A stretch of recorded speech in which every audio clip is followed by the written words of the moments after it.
about this song. He always does. This song was written years ago.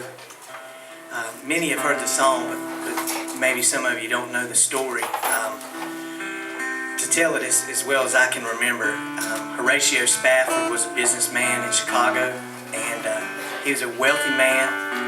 And during the fires in Chicago years ago, he lost pretty much his entire life savings, and his everything he had was invested in real estate, and everything mainly burnt to the ground.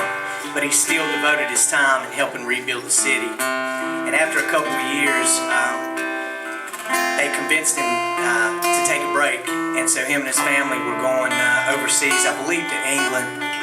And at the last minute something came up and he couldn't leave, so he sent his wife and I believe 3 daughters on ahead without him, and said he would meet them on the other side of the Atlantic.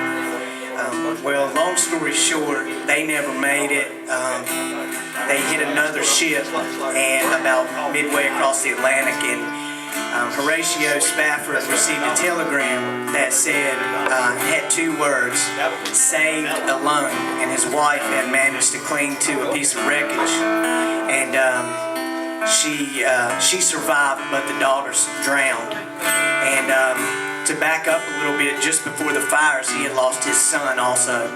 So at this point, he lost all his children, and reports vary as to when he penned these words, but most that I've read say that when he was approximately at the spot, they told him when he was going across the Atlantic to be with his wife, they said this is about where they sank.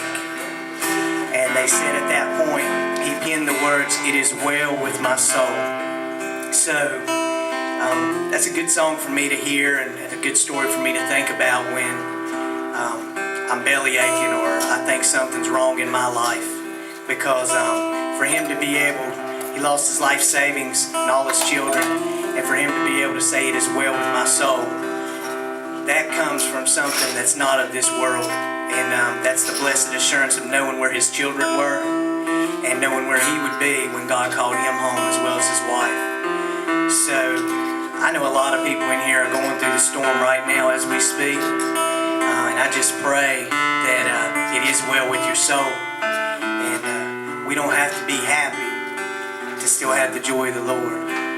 So if y'all know this song, please, by all means, sing it with me.